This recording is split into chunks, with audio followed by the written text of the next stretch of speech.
Breaking news आ रही है। Israel Hamas जंग से जुड़ी। इजराइल के अश्कलोन शहर में बड़ी संख्या में हमास के लड़ाकों के घुसने की फिर खबर है। अश्कलोन शहर में इस वक्त दहशत का माहौल है। लोगों को घरों के अंदर ही रहने की सख्त हिदायत दी गई है।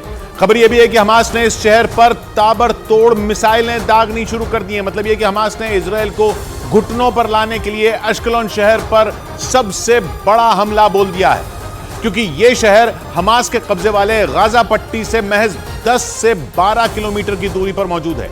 एक रोज पहले ही हमास ने इजराइल के नागरिकों को शहर खाली करने की चेतावनी तक दी थी। नीरज हमारे साथ जुड़ रहे हैं वहां से। नीरज, क्या पता चल रहा है? आप कहां पर हैं? किशोर, मैं एक घर पे हूं और सबसे पहले न्यूज़ 18 इंडिया के दर्शकों को आपके माध्यम से बता दूं कि तेल अवीव मुझे जाना था। जो गाड़ी थी, जो ड्राइवर थे हमारे साथ में, तेल अवीव यहाँ से 70-80 किलोमीटर की दूरी पे है एश्केलोन से, लेकिन हम जा नहीं पा रहे, दरवाज़ा नहीं खोल पा रहे। ये हमारे साथ एक भारतीय मूल से जुड़ा परिवार है। यहाँ देख सकते हैं तमाम लोग, इनकी तरफ से आप दिखाइए करम, ये लोग हमें कह रहे, ये दरवाज़ा देखिए। आपने देखा होगा रिपोर्टिंग के दौरान किस तरह से खुले मैदान में, खुली सड़कों पे हम लगातार रिपोर्टिंग करते हैं, लेकिन ये दरवाज़ा हमारे लिए खुल नहीं सकता, क्योंकि हमें हिदायत दे दी गई कि अभी आप बाहर नहीं निकले। और जो खबर आई है एयर के माध्यम से, जो हमें रिपोर्ट मिल रही है, एयर के माध्यम से वो लोग एंटर किए हैं नॉर्थ एश्केलोन में। This one is central Ashkelon में। Yes, central Ashkelon. They enter through paraglider. Yes. देखिए, जो रिपोर्ट आ रही है किशोर, 15 लोग एंटर किए हैं, और अगर ये लोग 15 लोग शहर में घुस गए एश्केलोन में तो तांडव मचा सकते। उनके पास बहुत हाई फाई वेपन होता है, तो हम भी घर में अभी रहने को मजबूर है। देखना होगा तेल अवीव जा सकते हैं कि नहीं। और एश्केलोन में अब से थोड़ी देर पहले आपने जिक्र किया कि ताबड़तोड़ कल 5 बजे आपके बुलेटिन में, कल आप नहीं थे, आपके बुलेटिन के वक्त में जैसे ही सवाल पूछा गया, सायरन की आवाज़ और लगातार मिसाइल। 5 बजे यहाँ के लोकल समय के मुताबिक और भारत के 7:30 बजे के मुताबिक शाम के 5 बजे उन्होंने कहा था कि वो ताबड़तोड़ मिसाइल छोड़ेंगे। उस समय भी एक साथ कई सायरन की आवाज़ें आई और कई मिसाइलें एश्केलोन शहर पे गिरी। तो हम आपके बुलेटिन के लिए वहीं से प्लान कर रहे थे कि लाइव जाकर करेंगे, लेकिन ऐसा नहीं हो सका क्योंकि हम इस कमरे में अभी बंद हैं। जी शुक्रिया नीरज, आप महफूज रहें। उधर फिलिस्तीन के चरमपंथी संगठन हमास ने इजराइल के अश्कलोन शहर पर आसमान से मिसाइलों की बारिश कर वहां तबाही मचा दी। इस हमले से पहले हमास ने वहां रहने वाले लोगों को कुछ घंटों के अंदर शहर खाली करने का अल्टीमेटम भी दिया, और ऐसा नहीं करने की सूरत में शहर को पूरी तरह तबाह और बर्बाद करने की चेतावनी दी। लेकिन दावा किया गया कि हमास की इस धमकी को इजराइल ने गंभीरता से नहीं लिया, जिसके बाद वक्त पूरा होते ही हमास ने अश्कलोन पर ताबड़तोड़ हमले शुरू कर दिए। इजराइल की मीडिया के मुताबिक गाजा पट्टी से दागी गई हमास की मिसाइलों ने शहर पर जमकर कहर बरपाया। शहर में जहां भी मिसाइलें गिरी वहां सब कुछ तबाह हो गया। आसमान से गिरी कुछ मिसाइलें तो सड़कों में ही धंस गईं। ये देखिए, ये धंसा हुआ है। कई जगह आपको न्यूज़ 18 इंडिया की टीम एश्केलोन में इस तरह के मिसाइल हमले को बार बार दिखा रही है। इस हमले के बाद की जो तस्वीरें न्यूज़ 18 को मिली, उनमें हर तरफ सिर्फ तबाही का मंजर दिखाई दिया। मिसाइलों की मार से सड़क पर खड़ी कई गाड़ियों के परखचे उड़ गए। दावा किया गया कि अश्कलोन को तबाह करने के लिए हमास पिछले 4 दिन में 600 मिसाइलें दाग चुका है। और इसी वजह से अश्कलोन समेत इजराइल के तमाम शहरों में मिसाइल हमले और आतंकियों से बचने के लिए शहर की हर इमारत और हर मकान में सेफ जोन बनाए गए। मतलब एक ऐसी सुरक्षित जगह जहां पहुंचकर लोग अपनी जान बचा सकते हैं। क्योंकि इजराइल और हमास की दुश्मनी दशकों पुरानी है, जिसकी वजह से 7 अक्टूबर को हमास ने इजराइल पर मिसाइल और बमों की बारिश कर दी। लेकिन सबसे ज्यादा खतरा इजराइल के अश्कलोन शहर पर मंडरा रहा है, क्योंकि ये शहर गाजा के बिल्कुल नजदीक है। इसी वजह से गाजा से दागी गई मिसाइल को वहां पहुंचने में कुछ ही मिनट का वक्त लगता है। यहाँ जब मिसाइल से हमला होता है तो इजराइल की सेना को रिएक्ट करने में, यानी उनका जो डिफेंस सिस्टम है, एयर डिफेंस सिस्टम, उसको रिएक्ट करने का वक्त 30 सेकंड का होता है। मतलब हमले का अलर्ट मिलते ही 30 सेकंड के अंदर लोगों को सेफ जोन में पहुंचना होता है। इमारत और मकान में ये एक ऐसी जगह होती है जहां मिसाइल हमले तक का असर नहीं होता। यहाँ तक कि आतंकियों के घुसने के बाद भी सेफ जोन से बाहर निकलने का रास्ता बना होता है। इसको उठा देंगे, इसको उठा दिया। अगर आतंकवादी अंदर भी आता है तो आप इससे ऊपर चले जाएंगे और अपने आप को बचा लेंगे। हालांकि हमास के हमले से शहर की कई इमारतों को भारी नुकसान पहुंचा। वहां से आई एक तस्वीर में मिसाइल हमले के बाद वहां की एक इमारत में बड़ा सा छेद बना दिखाई दिया। लेकिन न्यूज़ 18 की लाइव रिपोर्टिंग के दौरान अश्कलोन शहर में मिसाइल हमले के अलर्ट का सायरन बजने से वहां भगदड़ मच गई, क्योंकि जैसे ही न्यूज़ 18 की टीम ने हमास के हमले से जुड़ी जानकारी देनी शुरू की, वहां हमले के सायरन बजने लगे, जिससे शहर में अफरा तफरी मच गई।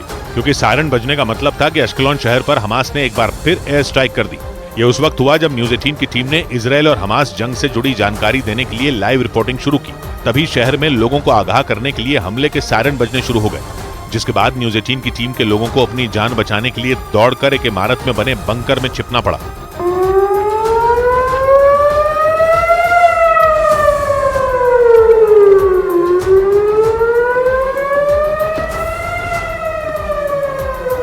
हमास के हमलों की वजह से अश्कलोन के हालात बेहद खराब हो चुके हैं। आसमान से बरसते बमों और मिसाइलों की वजह से मकानों की दीवारें दरकने लगी हैं। वहां गिरा, घर के में जो शीशे थे, शीशे का जो फ्रेम था वो पूरा का पूरा नीचे आ गया। ये यहाँ हालांकि इजरायल की सेना हमास के हमले का मुंह तोड़ जवाब दे रही है, लेकिन इसके बाद भी वहां रहने वाले लोग बुरी तरह डरे हुए हैं, क्योंकि पिछले 5 दिनों में हमास ने अश्कलोन शहर पर ताबड़तोड़ हमले कर इजरायल की सेना के सामने मुसीबत खड़ी कर दी। और इसकी सबसे बड़ी वजह यह है कि इजरायल का यह शहर गाजा पट्टी से महज कुछ ही किलोमीटर की दूरी पर है। और इसी वजह से अश्कलोन शहर हमास के निशाने पर है, क्योंकि इजरायल के दक्षिण में भूमध्य सागर के किनारे मौजूद अश्कलोन शहर हमास के कब्जे वाले गाजा पट्टी से महज 12 किलोमीटर की दूरी पर है। इस शहर से तेल अवीव की दूरी 48 किलोमीटर है, जबकि इजरायल की राजधानी यरूशलेम यहाँ से 77 किलोमीटर दूर है। मतलब अश्कलोन शहर गाजा पट्टी के बिल्कुल नजदीक है और इजरायल की मीडिया के मुताबिक इसी वजह से ये शहर हमास के टारगेट पर है, क्योंकि गाजा से दागी जाने वाली हमास की मिसाइलें कुछ ही देर में यहाँ पहुंच जाती हैं, जिसकी वजह से लोगों को संभलने तक का मौका नहीं मिलता। एक रोज पहले ही हमास ने अश्कलोन में रहने वाले इजरायली नागरिकों को शहर खाली करने की चेतावनी जारी की और कुछ ही घंटों के बाद हमास ने शहर पर बमों की बारिश कर पूरे शहर में तबाही मचा दी। उधर बड़ी खबर आ रही है वर्ल्ड कप से जुड़ी। भारत ने अपने दूसरे मुकाबले में अफगानिस्तान को बुरी तरह हरा दिया। टीम इंडिया की तरफ से रोहित शर्मा ने धुआंधार पारी खेलते हुए 84 गेंदों में शानदार 131 रन बनाए। उन्होंने महज 63 गेंदों में शतक जड़ दिया। इस पारी में 5 छक्के भी मारे। अफगानिस्तान की टीम ने भारत को 273 रन का लक्ष्य दिया था, जिसके जवाब में बल्लेबाजी करने उतरी भारतीय टीम ने 35 ओवर में लक्ष्य हासिल कर अफगानिस्तान को 8 विकेट से हरा दिया। अमृत, 35 ओवर में लक्ष्य हासिल। अब यह अच्छी खबर आगे पाकिस्तान के मैच के लिए। जी बिल्कुल किशोर, पाकिस्तान के मुकाबले से पहले अफगानिस्तान पर ये जो जीत मिली 8 विकेट से, रोहित शर्मा की रिकॉर्ड पारियां किशोर। देखिए भारतीय फैंस भी हमारे साथ हैं। देखिए पाकिस्तान का मुकाबला है, उससे पहले रोहित शर्मा का जो बल्ला चला है, कितनी उम्मीद जगी है। फाइनली कप हमारे घर ही आएगा। पहले ऑस्ट्रेलिया, अफगानिस्तान, अब पाकिस्तान। सर देखिए रोहित शर्मा की चलने की बात है, फिर तो मैच एक तरफ होता है, खत्म बात है। क्योंकि रोहित शर्मा की अगर हम बात करें, सर्वाधिक छक्का ओडीआई में क्रिस गेल का रिकॉर्ड तोड़ा है रोहित शर्मा ने। रोहित शर्मा का ये ड्रीम था कि वो ओडीआई क्रिकेट में क्रिस गेल से ज्यादा छक्का लगाएं। उसके बाद रोहित शर्मा इकलौते बल्लेबाज हो गए हैं जिन्होंने ओडीआई क्रिकेट में सर्वाधिक शतक लगाए हैं। उसके बाद रोहित शर्मा फास्टेस्ट 100 लगाने वाले भारतीय खिलाड़ी हो गए हैं। और अगर वर्ल्ड कप की हम बात करें, यानी फैंस के लिए रोहित शर्मा ने रिकॉर्डों की बरसात कर दी है। सारे फैंस पूछे भाई कैसा लगा मैच आज का? बढ़िया लगा। मजा आया? मजा आया। विराट कोहली इसके फैन हैं।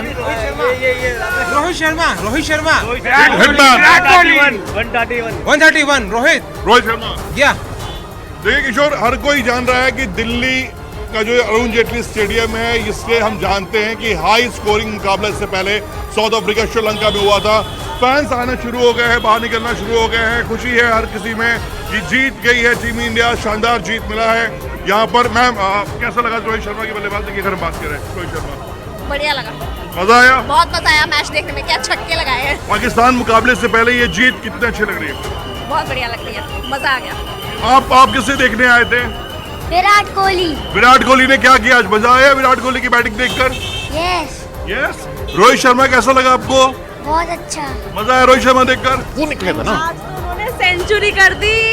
131 मजा आ गया आउट हो गए। जी बिल्कुल किशोर, शुक्रिया अमृत आपका। उधर बड़ी खबर आ रही है इजरायल हमास जंग से जुड़ी। जंग के 5वें दिन इजरायल ने गाजा पट्टी के कई किलोमीटर के इलाके पर एक साथ मिसाइलों और बमों की बारिश कर वहां कोहराम मचा दिया। इजरायल के इस हमले में वहां कई इमारतें मलबे के ढेर में बदल गई। लेकिन हमास की परेशानी तब बढ़ गई जब गाजा में ईंधन की कमी से वहां के सभी पावर प्लांट बंद हो गए, जिसने वहां बिजली की सप्लाई पूरी तरह ठप हो गई। 2 दिन पहले इजरायल के हमलों की वजह से मिस्र से गाजा जाने वाले उस रास्ते को बंद करना पड़ा था, जिससे वहां जरूरी चीजों के साथ ही पावर प्लांटों के लिए कोयले की सप्लाई की जाती थी। और तो और इजरायल की सेना ने गाजा पट्टी के एक इलाके को अपने कंट्रोल में लेने का ऐलान कर दिया। दावा यह भी किया जा रहा है कि इजराइल की सेना किसी भी वक्त गाजा में घुस सकती है, क्योंकि इजराइल ने हमास से जंग छिड़ने के 5वें दिन गाजा पट्टी पर सबसे भीषण हमला बोल दिया। इजराइल के मुताबिक उसने गाजा पट्टी के कई किलोमीटर के इलाके में एक साथ बमों की बारिश कर दी, जिसके बाद वो पूरा इलाका बमों के धमाके से थर्रा उठा, क्योंकि जंग के 5वें दिन ये इजराइल का गाजा पट्टी पर सबसे बड़ा हमला था। इजराइल के रॉकेटों ने वहां ऐसा कोहराम मचाया कि चारों तरफ धुएं का गुबार उठता दिखाई दिया। वहां से जो वीडियो सामने आया उसमें इमारतों से धुआं निकलता नजर आया, जिसे देखकर ऐसा लगा कि वहां कई किलोमीटर तक घना कोहरा छा गया। वहां जहां तक भी नजर गई बस धूल और धुआं ही दिखाई दिया। इजराइल के मुताबिक ताबड़तोड़ बमबारी से वहां मौजूद कई इमारतें मलबे में तब्दील हो गई। यही नहीं, समुद्र किनारे बसे कई घरों पर रॉकेटों की बौछार भी होती नजर आई। हालांकि इजराइल ने यह जानकारी नहीं दी कि उसके हमले में हमास का कोई लड़ाका मारा गया या नहीं। और न्यूज एजेंसी रॉयटर्स के मुताबिक गाजा में ईंधन की कमी की वजह से सभी पावर प्लांट बंद हो गए और बिजली की सप्लाई लगभग पूरी तरह ठप हो गई। खबर है कि 2 रोज पहले इजराइल की सेना के जोरदार हमलों के बाद मिस्र से गाजा जाने वाले इकलौते रास्ते को भी बंद कर दिया गया था, जबकि उसी रास्ते से गाजा में जरूरी चीजों के साथ साथ पावर प्लांटों के लिए कोयला भी लाया जा रहा था। लेकिन रॉयटर्स के मुताबिक कोयले की सप्लाई रुकने और पुराना स्टॉक खत्म होने के बाद गाजा के सभी पावर प्लांट बंद हो गए, जिसकी वजह से गाजा के ज्यादातर इलाके अंधेरे में डूब गए। गाजा के स्वास्थ्य मंत्रालय के मुताबिक अस्पतालों में बिजली की कटौती से सैकड़ों मरीजों की जान खतरे में पड़ गई, जिनमें कई बच्चे भी शामिल हैं।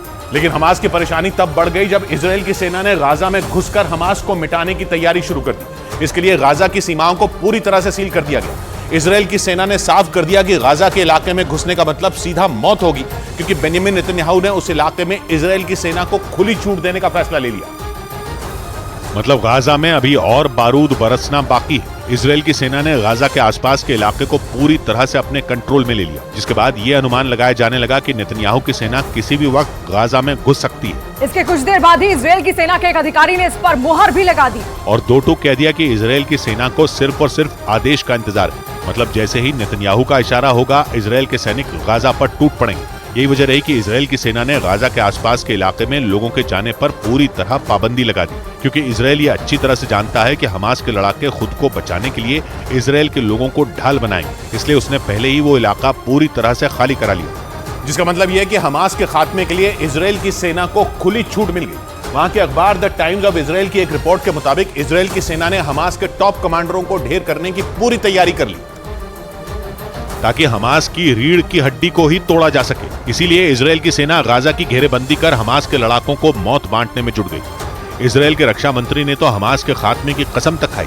जिसके बाद सेना के जवानों को हमास के लड़ाकों को देखते ही गोली मारने का आदेश दिया गया। इजराइल की सेना ने साफ कर दिया कि वो पूरी ताकत के साथ हर उस इंसान को खत्म कर देगी जो इजराइल की तरफ आंख उठाकर देखेगा। इसी कड़ी में इजराइल के लड़ाकू विमानों ने गाजा के कई हिस्सों में आसमान से हमास के ठिकानों पर बमों की बारिश की, जिसमें हमास के कई लड़ाकों के मारे जाने का दावा किया गया। इजराइल हमास की जड़ों को काटना चाहता है, इसीलिए सेना के जवानों को हमास के टॉप कमांडरों को चुन चुनकर ढेर करने का आदेश दे दिया गया, जिसका असर भी दिखना शुरू हो गया। गाजा में इजराइल की भीषण बमबारी का एक ऐसा वीडियो सामने आया जिसे देखकर किसी की भी रूह कांप जाए। वहां के एक होटल के बाहर इजराइल की सेना ने बमों की बारिश कर दी, जिसके बाद उस होटल में रुके लोगों की जान हलक में आ गई, क्योंकि इजराइल की फौज ने जो बम गिराया वो उस होटल के बेहद करीब गिरा। जिसके बाद वहां इतना जोरदार धमाका हुआ कि पूरा इलाका कांप उठा। बम गिरते ही होटल के बाहर धुएं का ऐसा गुबार उठा कि लोगों को मास्क पहनने की जरूरत पड़ गई। कुछ लोग तो तुरंत ही उस इलाके को छोड़कर चले गए, जबकि कुछ लोग होटल में ही छिप गए, क्योंकि इजराइल की फौज हमास के ठिकानों को तबाह करने के लिए बमों की बारिश कर रही है। उसके लड़ाकू विमान हमास के लड़ाकों पर कहर बनकर टूट रहे हैं, लेकिन इजराइल की तरफ से हो रही बमबारी से गाजा में रहने वाले बाकी लोग दहशत में जीने को मजबूर हो गए, क्योंकि इजराइल और हमास के बीच चल रही भयंकर जंग में इजराइल पर गाजा में फास्फोरस बम फोड़ने का आरोप लगा। यह आरोप फिलिस्तीन ने लगाया। हालांकि इसके कोई सबूत नहीं मिले, लेकिन फिलिस्तीन ने आरोप लगाया कि गाजा में इजराइल की एयर स्ट्राइक के दौरान हड्डियों को गला देने वाले फास्फोरस बम का इस्तेमाल किया गया, जिससे जुड़े कुछ वीडियो भी सोशल मीडिया पर वायरल हुए, जिनमें आसमान में धमाके के बाद सफेद चिंगारी के टुकड़े जमीन पर गिरते दिखे। दावा किया गया कि ये वीडियो गाजा में फोड़े गए फास्फोरस बम का है। जिसके बाद फिलिस्तीन ने आरोप लगाया कि इजराइल ने घनी आबादी वाले क्षेत्रों में सफेद फास्फोरस बम का इस्तेमाल किया है। यानी गाजा में बर्बादी की ऐसी कहानी लिखी गई कि सैकड़ों लोगों की जान चली गई। हमास के इजराइल पर हमले के बाद इजराइल ने गाजा पट्टी पर हजारों मिसाइलें दागी और गाजा शहर की हालत ऐसी कर दी मानो वो शमशान हो, क्योंकि वहां दिन रात हमले हुए, जिससे ऊंची ऊंची इमारतें मलबे के ढेर में बदल गईं और गाजा शहर पर धमाके का काला धुआं छाया रहा। लेकिन इसी बीच गाजा में फास्फोरस बम के इस्तेमाल का दावा किया जाने लगा। वैसे इजराइल पर पहले भी गाजा में ये खतरनाक हथियार इस्तेमाल करने का आरोप लग चुका है, क्योंकि 1980 में इस बम के इस्तेमाल से जुड़ा जो समझौता हुआ था, इजराइल ने उस पर साइन नहीं किए थे, जिसके बाद उस पर 2008 और 2009 में गाजा पट्टी में फास्फोरस बम का इस्तेमाल करने का आरोप लगा था। जबकि इस बम पर 1980 में ही सीमित प्रतिबंध लगाए जा चुके हैं, जिसके तहत तय किया गया कि अगर इस बम का इस्तेमाल रिहायशी इलाकों में हुआ तो इसे केमिकल अटैक माना जाएगा और उस देश के खिलाफ वॉर क्राइम के तहत कार्रवाई हो सकती है। और इसी वजह से फिलिस्तीन ने इजराइल को वॉर क्रिमिनल बोल डाला, क्योंकि उसने आरोप लगाया कि गाजा पर फास्फोरस बम से अटैक किया गया, जबकि इस बम पर सीमित बैन लगाया जा चुका है, क्योंकि सफेद फास्फोरस और रबर को मिलाकर बनाया गया फास्फोरस बम ऑक्सीजन के संपर्क में आते ही आग पकड़ लेता है, जिसके बाद इसे पानी से भी नहीं बुझाया जा सकता। यही नहीं, ये बम जहाँ गिरता है वहाँ की सारी ऑक्सीजन सोख लेता है। ऐसे में जो लोग इस बम की आग से नहीं जलते वो दम घुटने से मर जाते हैं, क्योंकि फास्फोरस बम तब तक जलता है जब तक पूरी तरह से खत्म न हो जाए। और इसीलिए इसे हड्डियां गला देने वाला बम भी कहते हैं, क्योंकि फास्फोरस बम 1300 डिग्री सेल्सियस तक जल सकता है और हड्डियां तक गला सकता है। और इजराइल पर गाजा में ऐसा ही खतरनाक बम इस्तेमाल करने का आरोप लगा। और इजराइल में जारी ताबड़तोड़ हमलों के बीच न्यूज 18 की टीम इजराइल के स्देरोत शहर पहुंच गई, जहां हमास के हमले के दौरान सबसे बड़ी तबाही देखी गई। स्देरोत शहर में हमास के लड़ाकों ने एक पुलिस थाने पर कब्जा कर लिया था और वहां मौजूद इजराइल पुलिस के करीब 10 जवानों की जान ले ली। 20 घंटे तक थाने पर कब्जा किया, यहाँ आगजनी की घटनाओं को अंजाम दिया। और हमास के हमले के बाद इजराइल की सेना वहां पहुंची, जिसके बाद हमास के लड़ाकों और इजराइल की सेना के बीच गोलीबारी हुई। लेकिन करीब 20 घंटे तक हुई गोलीबारी के बावजूद जब हमास के लड़ाकों ने हार नहीं मानी तो इजराइल की सेना ने पूरे पुलिस थाने को ही उड़ा दिया। सी के रास्ते से है, बॉर्डर के एरिया से है, पूरी सड़क पे तांडव मचा दिया था हमास के लड़ाकों ने, जिसके बाद उस इलाके को सील कर मलबा हटाने का काम शुरू किया गया। इजराइल का स्देरोत शहर गाजा पट्टी से सिर्फ 1 किलोमीटर दूर है। यही वजह रही कि हमास के लड़ाकों ने इजराइल के स्देरोत शहर की सड़कों को पर बेतहाशा आतंक बरपाया।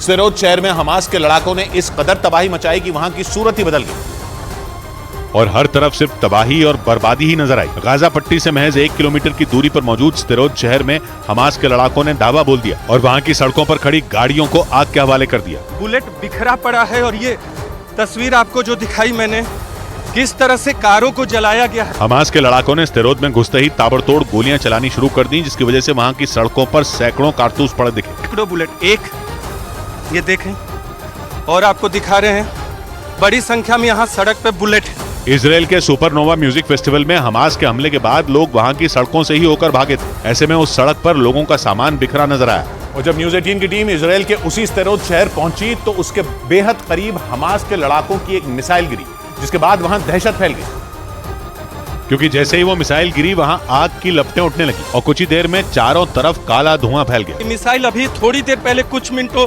पहले गिरा है। हमास के लड़ाके 7 अक्टूबर से लगातार इजराइल पर हमले कर रहे हैं और ऐसा ही एक हमला उन्होंने वहां के स्देरोत शहर में उस वक्त किया जब न्यूज 18 की टीम वहां मौजूद थी। और जैसे ही वो मिसाइल गिरी वहां अफरा तफरी मच गई। इस दौरान कुछ पुलिसकर्मी भी वहां खड़े नजर आए, जिन्होंने तुरंत दमकल कर्मियों को इसकी जानकारी दी। वहां मौजूद पुलिसकर्मियों के मुताबिक वो मिसाइल सड़क किनारे मौजूद एक बड़े पेड़ पर गिरी थी। हमास के हमले के बाद बीते 5 दिन से इजराइल की सेना गाजा में हवाई हमले कर रही है, लेकिन उन हमलों के बीच हमास के लड़ाके भी इजराइल के इलाकों में मिसाइल अटैक कर रहे हैं, जिसका असर दक्षिणी इजराइल के किबुत्ज बेरी इलाके में भी दिखा। वहां से आए एक वीडियो में खतरनाक हथियारों से लैस हमास के हथियारबंद लड़ाके शहर में कत्लेआम मचाते दिखाई।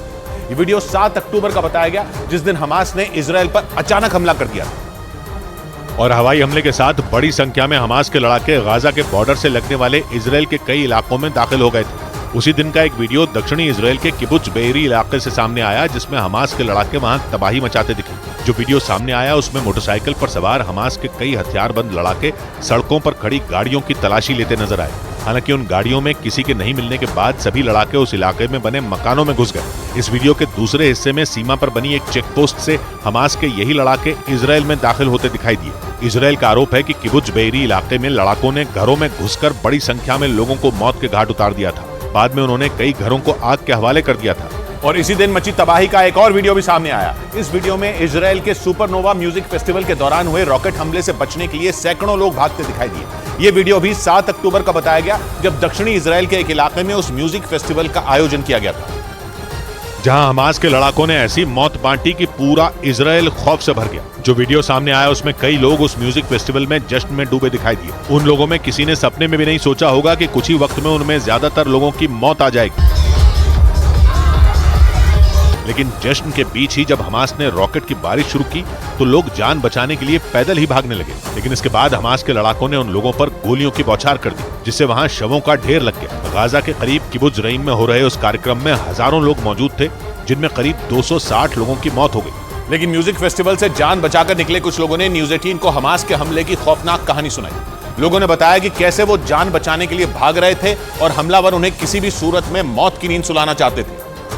लेकिन उनकी किस्मत अच्छी थी कि उनकी जान बच गई। न्यूज 18 ने उस म्यूजिक फेस्टिवल से बचकर निकले डोर नाम के आदमी से बात की, जिन्होंने बताया कि कैसे हमास के लड़ाके लोगों के खून के प्यासे थे। डोर के मुताबिक हमास के लड़ाकों ने मोटरसाइकिल से पीछा करते हुए भी लोगों को गोलियों से भून दिया। After me shooting on my car, I driving like a madman inside the field. Hamas के लड़ाके उस म्यूजिक फेस्टिवल में शामिल लोगों को मौत बांटने पर तुले थे, लेकिन किसी तरह डोर वहां से बच निकले। अपने दोस्तों के साथ एक बाथरूम में बंद रहे। 9 घंटे के स्ट्रगल के बाद उनसे निकल कर 13 घंटे बाद अपने घर पहुंचे। 7 अक्टूबर को हमास के लड़ाकों ने उस म्यूजिक फेस्टिवल में शामिल लोगों पर न सिर्फ हमले किए, बल्कि 100 से ज्यादा लोगों को वहां से बंधक बनाकर उन्हें अपने साथ भी ले गए थे, जिनमें न सिर्फ इजराइल बल्कि कई और देशों के लोग भी शामिल हैं। हमास के हमले के दौरान अगवा की गई जर्मनी की एक टैटू आर्टिस्ट की मां का एक वीडियो सामने आया, जिसमें उन्होंने अपनी बेटी के जिंदा होने का दावा किया।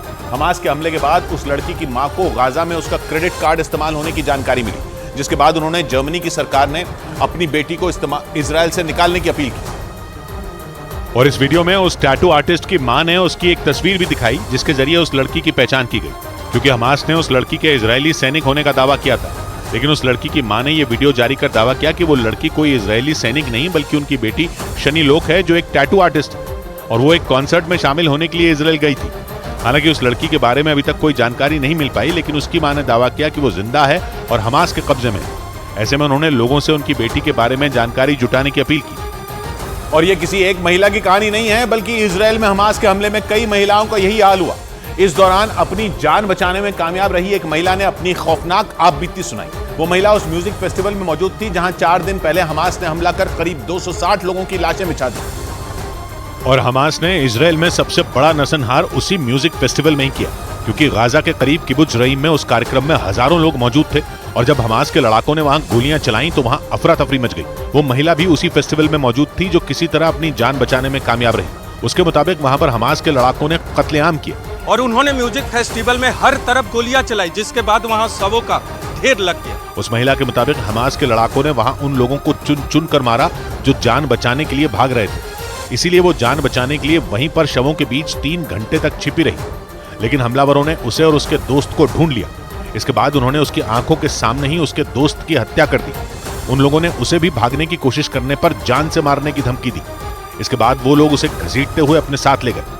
आखिर में अधिकारियों के वहां पहुंचने पर किसी तरह उसकी जान बच सकी। लेकिन सैकड़ों लोग अब भी हमास के कब्जे में हैं। अमेरिका के मीडिया के मुताबिक इजराइल के उन्हीं बंधकों को छुड़ाने के लिए अमेरिका ने अपने खूंखार कमांडो का एक ग्रुप इजराइल भेज दिया, क्योंकि हमास इजराइल को लगातार यह धमकी दे रहा है कि अगर उसने गाजा में हमले बंद नहीं किए तो वो बंधकों को मारना शुरू कर देगा। और यही वजह रही कि इजराइल की मदद के लिए अमेरिका के कमांडो वहां पहुंच गए, क्योंकि हमास की धमकियों को हल्के में नहीं लिया जा सकता। इसीलिए इजराइल अपने नागरिकों को बचाने की कोशिश में जुट गया। लेकिन इसी बीच अमेरिका भी अपने जिगरी दोस्त इजराइल की मदद के लिए खुलकर सामने आ गया, क्योंकि जिन लोगों को बंधक बनाया गया उसमें अमेरिका के भी नागरिकों के होने की बात सामने आई है। यही वजह रही कि अमेरिका तुरंत एक्शन में आ गया। बताया गया कि अमेरिका के खूंखार कमांडो का वो ग्रुप अमेरिकी नागरिकों को छुड़ाने के लिए इजराइल पहुंच गया। अमेरिका अपने लोगों को छुड़ाने के लिए किस हद तक जा सकता है ये पूरी दुनिया जानती है।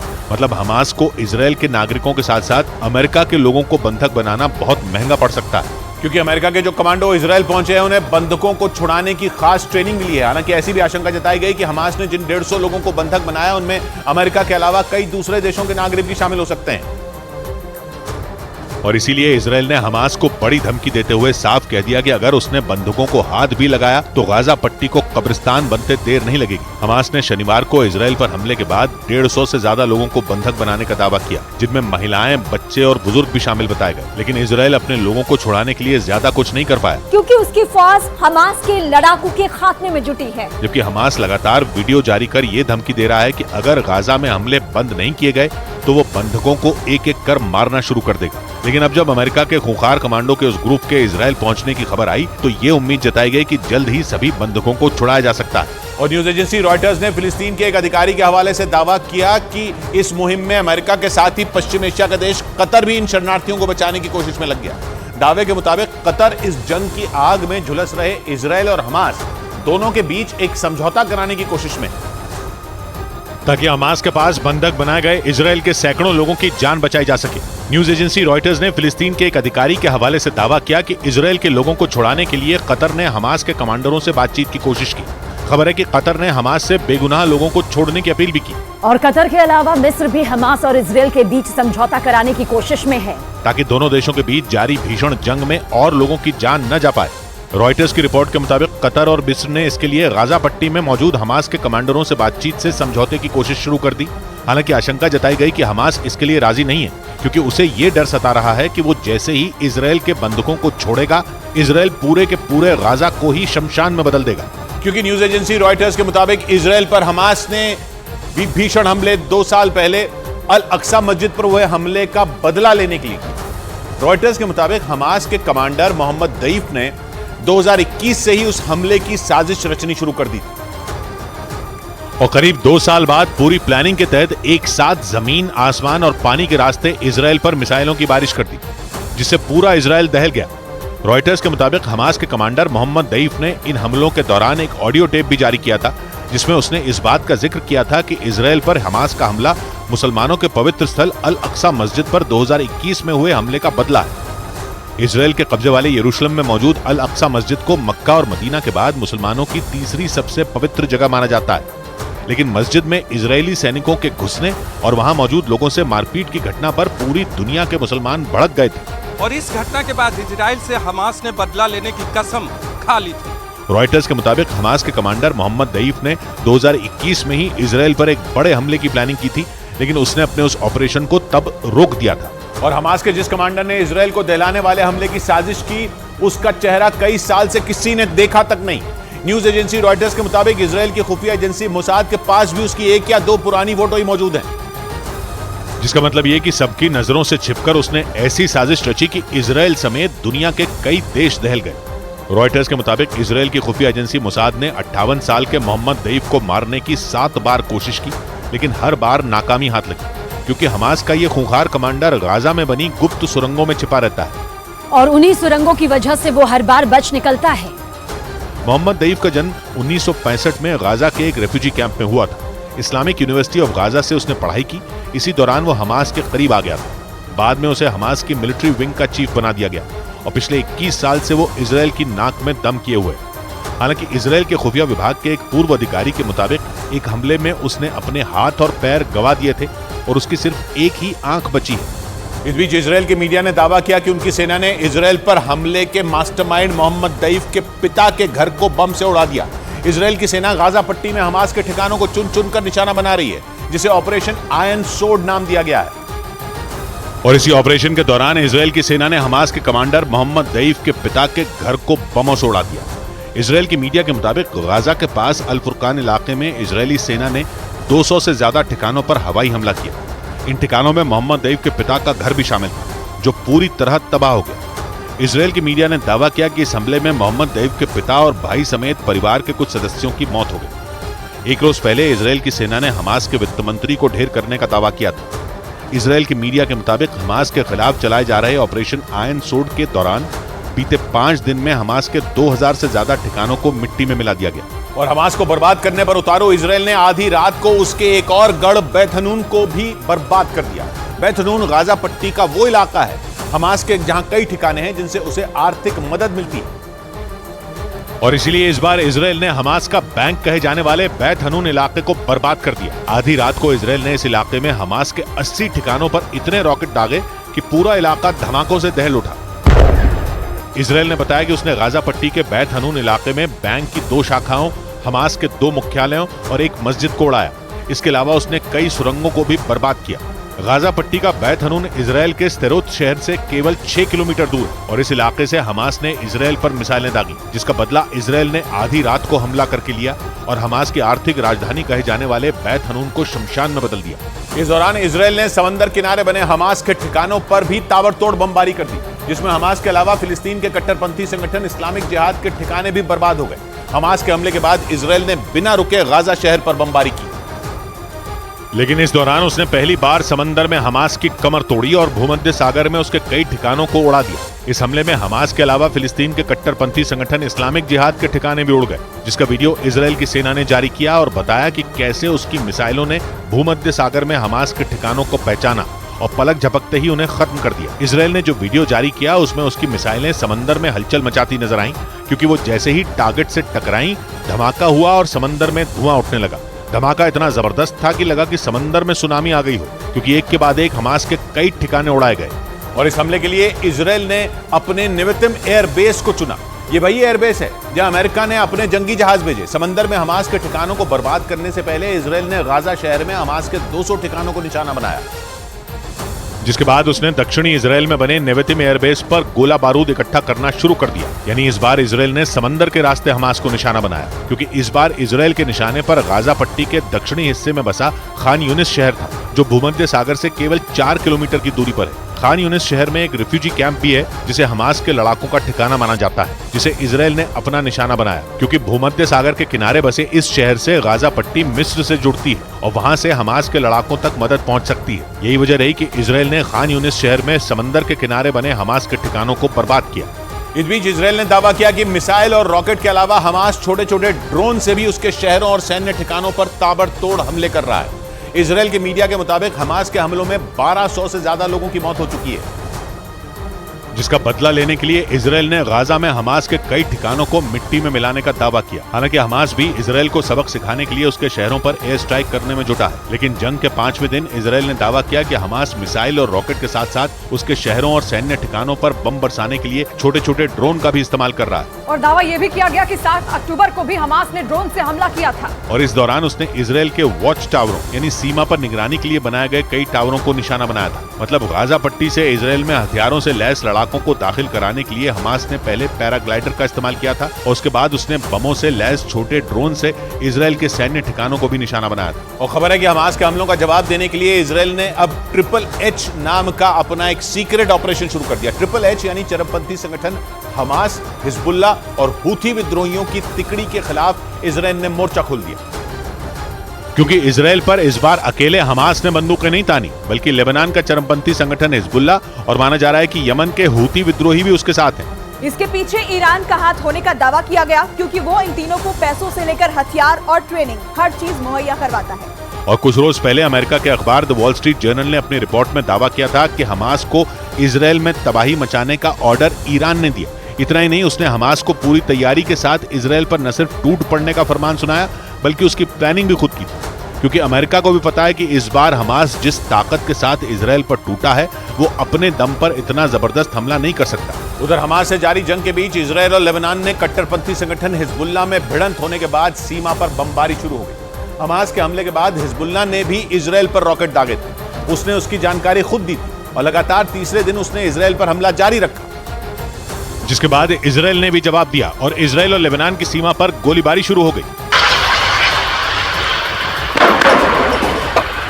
रॉकेट दागे जाने और धमाके की तस्वीरें भी आईं, जिनमें आसमान में कई रॉकेट दागे गए, जिन्हें देखकर लगा कि इजराइल और लेबनान की सीमा पर आतिशबाजी हो रही है।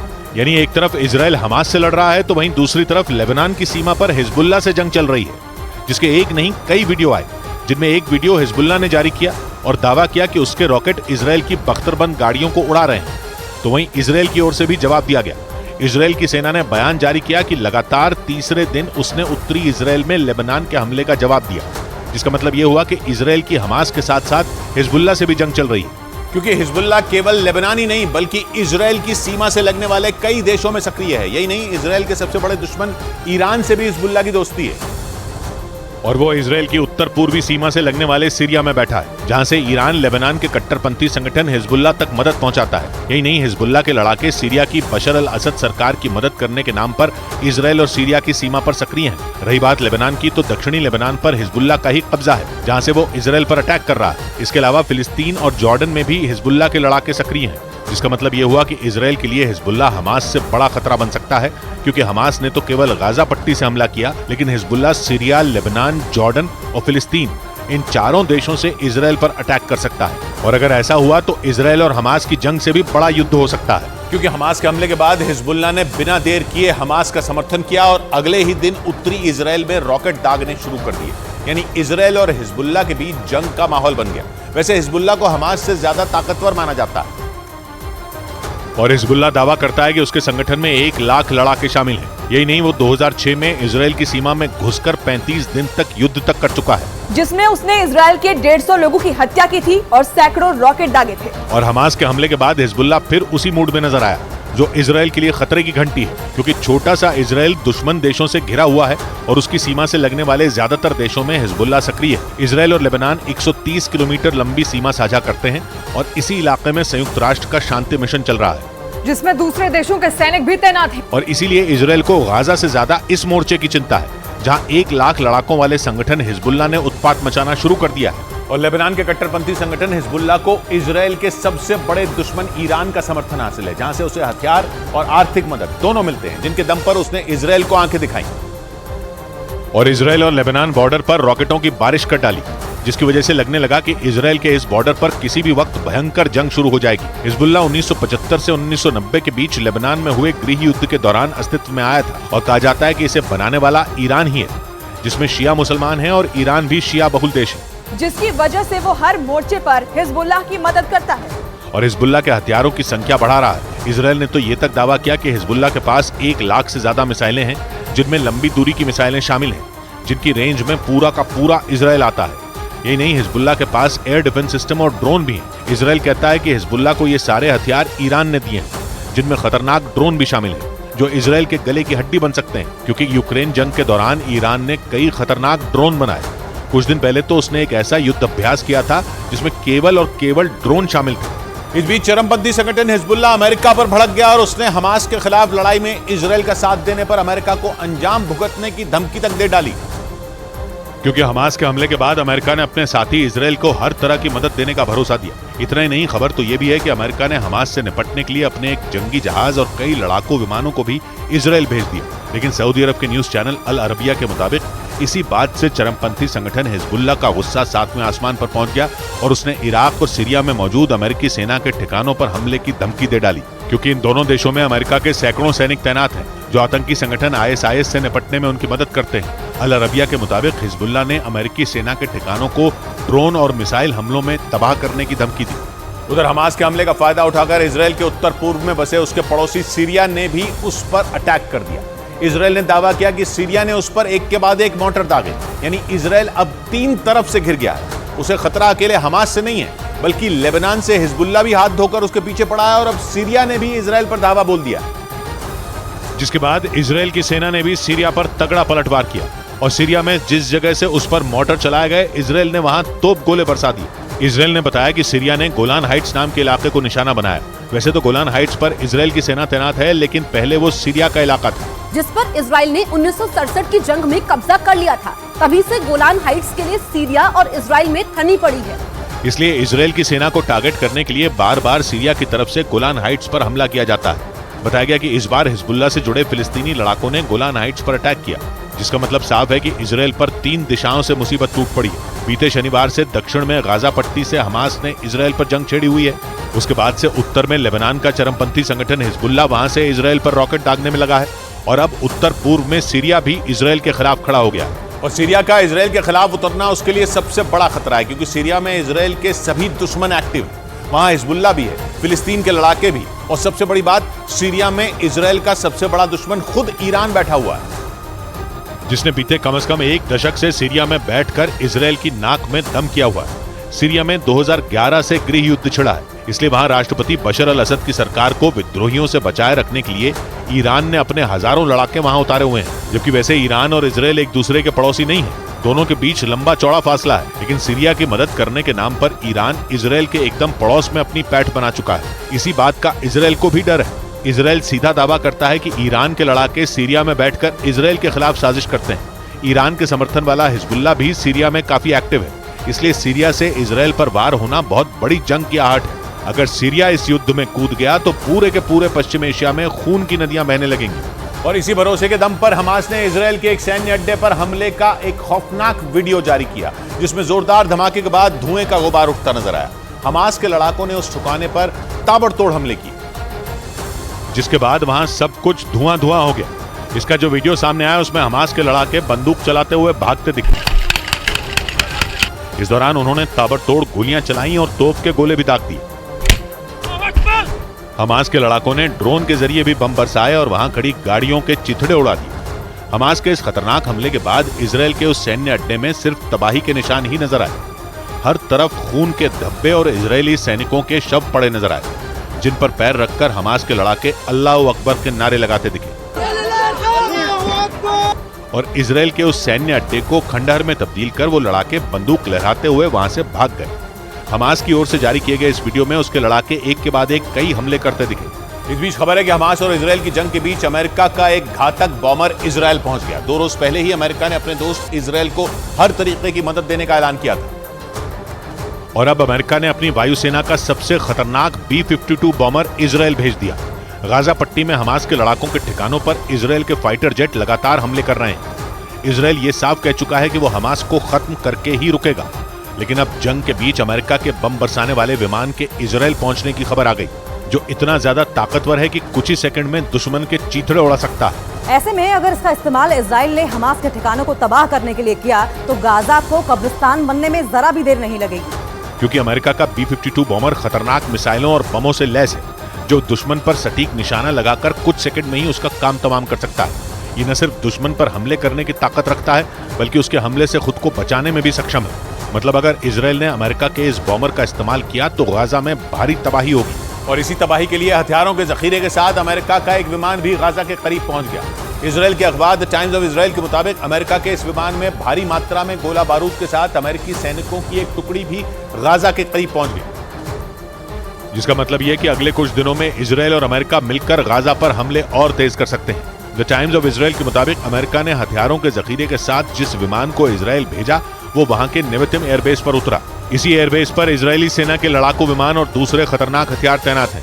नेवेतिम एयरबेस से गाजा पट्टी की दूरी महज 72 किलोमीटर है, जिसका मतलब ये कि अमेरिकी सेना हमास की गर्दन तक पहुंची हुई है। अमेरिका की तरफ से इजराइल को भेजी गई सैन्य मदद की ये दूसरी खेप है, क्योंकि 3 दिन पहले ही बाइडेन के आदेश पर अमेरिकी नौसेना का युद्धपोत भूमध्य सागर पहुंच गया था। बीते 4 दिन से गाजा पट्टी की घेरेबंदी के साथ ही इजराइल की सेना लगातार हवाई हमले भी कर रही है। और पश्चिम एशिया के देश कतर के टीवी चैनल अल जजीरा के मुताबिक रूस के राष्ट्रपति व्लादिमीर पुतिन ने हमास और इजराइल की जंग के लिए अमेरिका को जिम्मेदार बता दिया। उन्होंने आरोप लगाया कि अमेरिका ने फिलिस्तीन के हितों की अनदेखी की और इजराइल और फिलिस्तीन के बीच शांति स्थापित करने की कोशिश नहीं की, और दोनों पक्षों में टकराव बढ़ने की वजह से ये जंग छिड़ गई। हालांकि हमास और इजराइल की लड़ाई में पुतिन ने किसी भी पक्ष का खुलकर समर्थन नहीं किया, लेकिन उन्होंने पश्चिम एशिया को लेकर अमेरिका की नीतियों को पूरी तरह असफल करार दिया। अल जजीरा के मुताबिक पुतिन ने हमास और इजराइल जंग के लिए अमेरिका की एकतरफा नीतियों को जिम्मेदार बताया और आशंका जताई गई कि अगर ये लड़ाई जल्द नहीं रोकी गई तो आसपास के देशों तक फैल सकती है। अल जजीरा के मुताबिक इसीलिए पुतिन ने इजराइल और फिलिस्तीनियों के बीच समझौता कराने के लिए मध्यस्थता की भी पेशकश की। लेकिन इजराइल में हमास ने बर्बरता की सारी हदें पार कर दी। इजराइल के किबुत्ज से आए एक वीडियो में तो हमास के लड़ाके बीच सड़क पर 2 महिलाओं पर गोलियां बरसाते नजर आए, जिसके लिए हमास के कई लड़ाके एक कार में वहां पहुंचे और अंधाधुंध फायरिंग करने लगे। इस दौरान 2 महिलाएं अपनी जान बचाने के लिए भागकर एक कार के पीछे छिप गईं, लेकिन हमास के वो बेरहम लड़ाके आगे बढ़े और उनमें एक ने उन महिलाओं पर बहुत करीब से गोलियां चलाई। इसके बाद जो हुआ,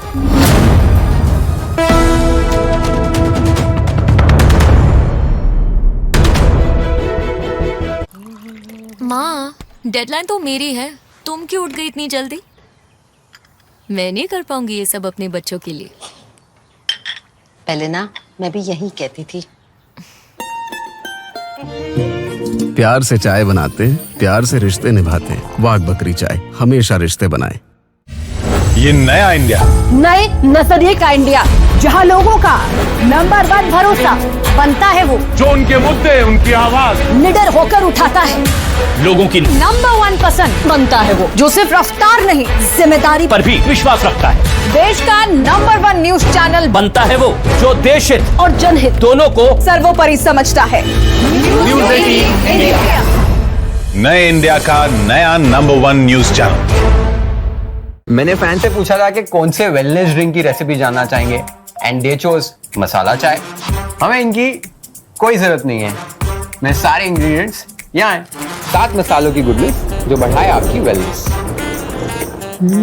परफेक्ट मसाला चाय अब कोई भी बना पाए। वाघ बकरी स्पाइस टी।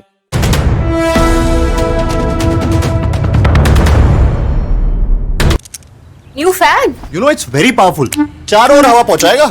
अच्छा, नहाने के बाद सब साथ में सूखेंगे ना।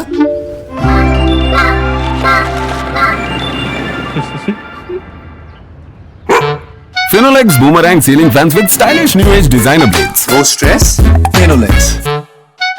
फिलिस्तीन के चरमपंथी संगठन हमास ने इजरायल के अश्कलोन शहर पर आसमान से मिसाइलों की बारिश कर वहां तबाही मचा दी। इस हमले से पहले हमास ने वहां रहने वाले लोगों को कुछ घंटों के अंदर शहर खाली करने का अल्टीमेटम भी दिया, और ऐसा नहीं करने की सूरत में शहर को पूरी तरह तबाह और बर्बाद करने की चेतावनी दी।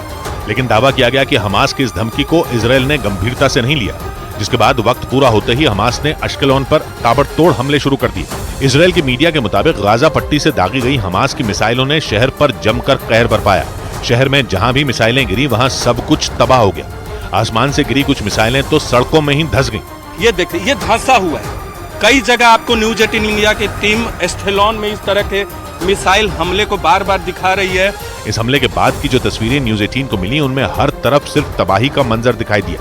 मिसाइलों की मार से सड़क पर खड़ी कई गाड़ियों के परखचे उड़ गए। दावा किया गया कि अश्कलोन को तबाह करने के लिए हमास पिछले 4 दिन में 600 मिसाइलें दाग चुका है, और इसी वजह से अश्कलोन समेत इजरायल के तमाम शहरों में मिसाइल हमले और आतंकियों से बचने के लिए शहर की हर इमारत और हर मकान में सेफ जोन बनाए गए। मतलब एक ऐसी सुरक्षित जगह जहां पहुंचकर लोग अपनी जान बचा सकते हैं। क्योंकि इजरायल और हमास की दुश्मनी दशकों पुरानी है, जिसकी वजह से 7 अक्टूबर को हमास ने इजरायल पर मिसाइल और बमों की बारिश कर दी। लेकिन सबसे ज्यादा खतरा इजरायल के अश्कलोन शहर पर मंडरा रहा है, क्योंकि ये शहर गाजा के बिल्कुल नजदीक है। इसी वजह से गाजा से दागी गई मिसाइल को वहां पहुंचने में कुछ ही मिनट का वक्त लगता है। यहाँ जब मिसाइल से हमला होता है तो इजरायल की सेना को रिएक्ट करने में, यानी उनका जो डिफेंस सिस्टम है, एयर डिफेंस सिस्टम, उसको रिएक्ट करने का वक्त 30 सेकंड का होता है। मतलब हमले का अलर्ट मिलते ही 30 सेकंड के अंदर लोगों को सेफ जोन में पहुंचना होता है। इमारत और मकान में ये एक ऐसी जगह होती है जहां मिसाइल हमले तक का असर नहीं होता। यहाँ तक कि आतंकियों के घुसने के बाद भी सेफ जोन से बाहर निकलने का रास्ता बना होता है।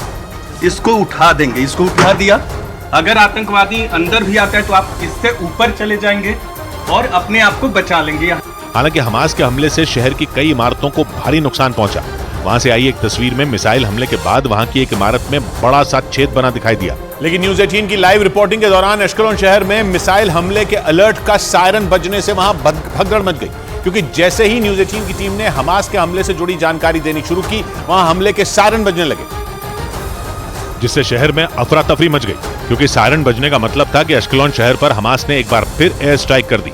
ये उस वक्त हुआ जब न्यूज़ 18 की टीम ने इजरायल और हमास जंग से जुड़ी जानकारी देने के लिए लाइव रिपोर्टिंग शुरू की। तभी शहर में लोगों को आगाह करने के लिए हमले के सायरन बजने शुरू हो गए, जिसके बाद न्यूज़ 18 की टीम के लोगों को अपनी जान बचाने के लिए दौड़कर एक इमारत में बने बंकर में छिपना पड़ा।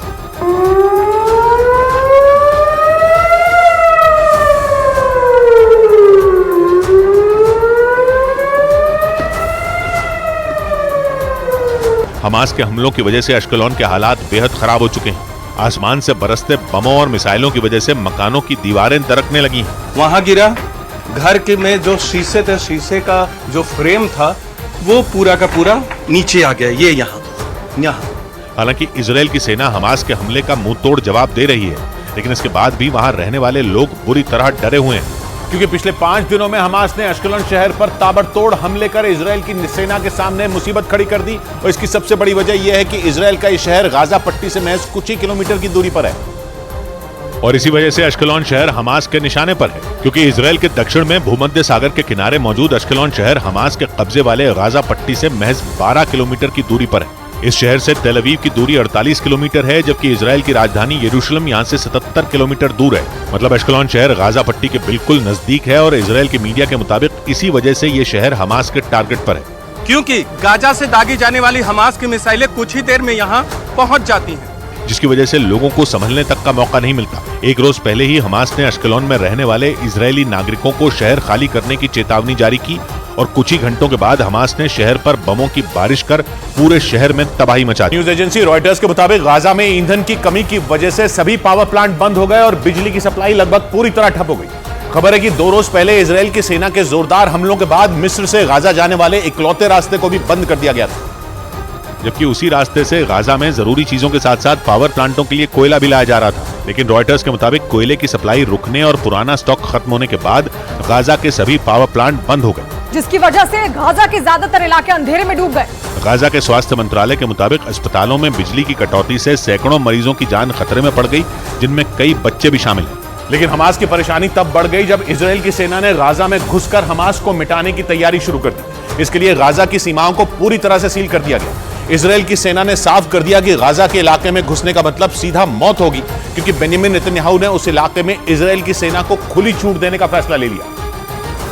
मतलब गाजा में अभी और बारूद बरसना बाकी है। इजराइल की सेना ने गाजा के आसपास के इलाके को पूरी तरह से अपने कंट्रोल में ले लिया, जिसके बाद ये अनुमान लगाया जाने लगा कि नेतन्याहू की सेना किसी भी वक्त गाजा में घुस सकती है। इसके कुछ देर बाद ही इजराइल की सेना के एक अधिकारी ने इस पर मुहर भी लगा दी और 2 टूक कह दिया कि इजराइल की सेना को सिर्फ और सिर्फ आदेश का इंतजार है। मतलब जैसे ही नेतन्याहू का इशारा होगा, इजराइल के सैनिक गाजा पर टूट पड़ेंगे। यही वजह रही कि इजराइल की सेना ने गाजा के आसपास के इलाके में लोगों के जाने पर पूरी तरह पाबंदी लगा दी, क्योंकि इजराइल ये अच्छी तरह से जानता है कि हमास के लड़ाके खुद को बचाने के लिए इजराइल के लोगों को ढाल बनाएंगे। इसलिए उसने पहले ही वो इलाका पूरी तरह से खाली करा लिया, जिसका मतलब यह है कि हमास के खात्मे के लिए इजराइल की सेना को खुली छूट मिल गई। वहां के अखबार द टाइम्स ऑफ इजराइल की एक रिपोर्ट के मुताबिक इजराइल की सेना ने हमास के टॉप कमांडरों को ढेर करने की पूरी तैयारी कर ली, ताकि हमास की रीढ़ की हड्डी को ही तोड़ा जा सके। इसीलिए इजराइल की सेना गाजा की घेरेबंदी कर हमास के लड़ाकों को मौत बांटने में जुट गई। इजराइल के रक्षा मंत्री ने तो हमास के खात्मे की कसम तक खाई,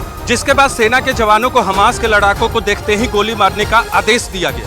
इजराइल की सेना ने साफ कर दिया कि वो पूरी ताकत के साथ हर उस इंसान को खत्म कर देगी जो इजराइल की तरफ आंख उठाकर देखेगा। इसी कड़ी में इजराइल के लड़ाकू विमानों ने गाजा के कई हिस्सों में आसमान से हमास के ठिकानों पर बमों की बारिश की, जिसमें हमास के कई लड़ाकों के मारे जाने का दावा किया गया। इजराइल हमास की जड़ों को काटना चाहता है, इसीलिए सेना के जवानों को हमास के टॉप कमांडरों को चुन चुनकर ढेर करने का आदेश दे दिया गया, जिसका असर भी दिखना शुरू हो गया। गाजा में इजराइल की भीषण बमबारी का एक ऐसा वीडियो सामने आया जिसे देखकर किसी की भी रूह कांप जाए।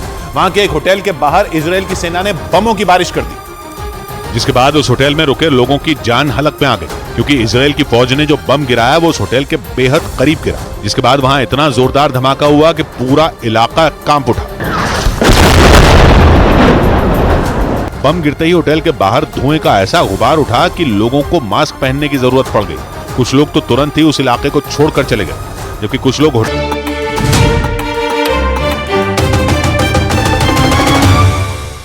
इजराइल में जारी हमलों के बीच हमास ने बर्बरता की सारी हदें पार कर दी। इजराइल के किबुत्ज से आए एक वीडियो में तो हमास के लड़ाके बीच सड़क पर 2 महिलाओं को गोलियां बरसाते नजर आए, जिसके लिए हमास के कई लड़ाके एक कार में वहां पहुंचे और अंधाधुंध फायरिंग करने लगे।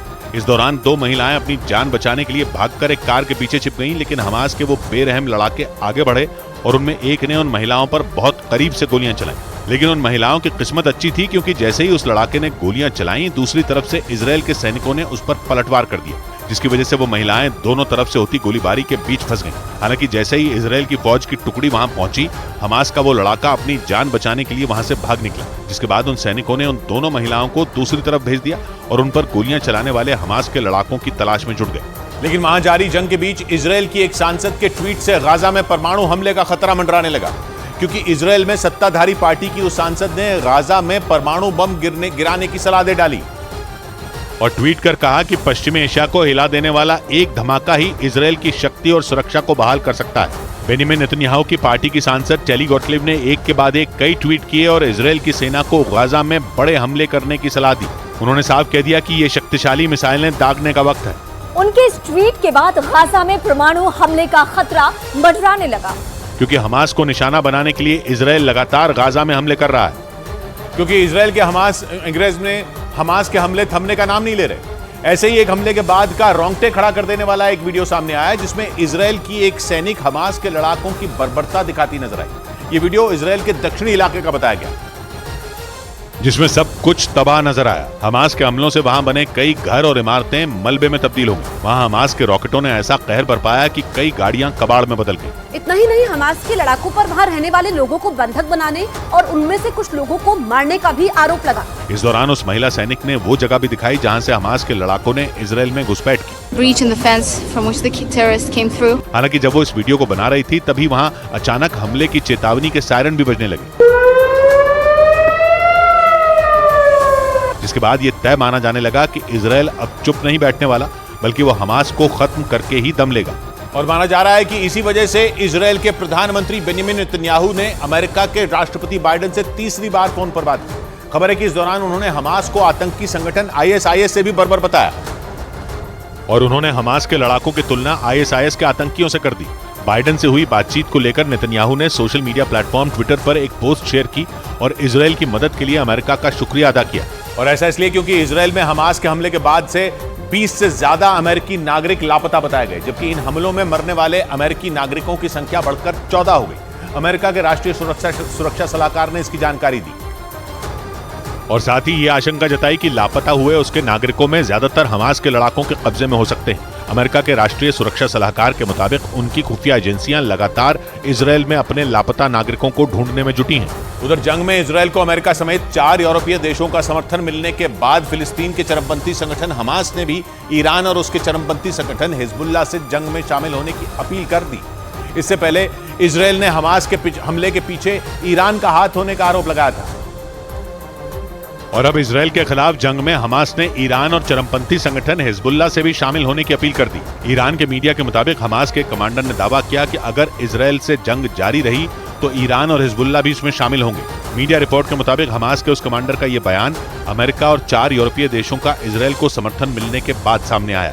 एक दिन पहले ही अमेरिका के बाद फ्रांस, जर्मनी, इटली और ब्रिटेन ने भी इजराइल को समर्थन देने का ऐलान किया। यानी इजराइल और हमास के बीच शुरू हुई जंग इतनी जल्दी खत्म नहीं होने वाली। 5 दिन पहले हमास ने जिस तरह से इजराइल पर 5000 रॉकेट दागे थे, उसके पीछे इजराइल ने पहले ही ईरान का हाथ होने की आशंका जताई थी। उधर इजराइल से जंग के बीच हमास ने एक पोस्टर जारी कर फिलिस्तीन के लोगों से एकजुट होने और शुक्रवार को इजराइल की सीमा पर जमा होने की अपील की।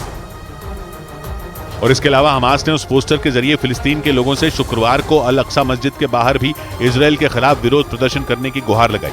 इतना ही नहीं, फिलिस्तीन के इस चरमपंथी संगठन ने अरब और मुस्लिम देशों से भी उसका साथ देने की अपील की। हालांकि ईरान, कतर और पाकिस्तान समेत कई मुस्लिम देश इजराइल पर हुए हमले में पहले ही हमास के साथ खड़े हैं, क्योंकि हमास की तरह वो भी इजराइल को अपना दुश्मन मानते हैं। लेकिन दावा किया गया कि खुद को मजबूत करने के लिए हमास ने बाकी अरब और मुस्लिम देशों से साथ आने और इजराइल का खात्मा होने तक जंग में उसका साथ देने की अपील की। उधर गाजा में इजराइल के हमलों के बीच भूमध्य सागर में अमेरिका के युद्धपोत को देखकर तुर्की के राष्ट्रपति रजब तैयब एर्दोआन बुरी तरह बौखला गए। उन्होंने अमेरिका पर गाजा में नरसंहार की तैयारी का आरोप लगा दिया और सवाल उठाया कि आखिर अमेरिका ने अपने विनाशकारी युद्धपोत को इजराइल की मदद के लिए क्यों भेज दिया।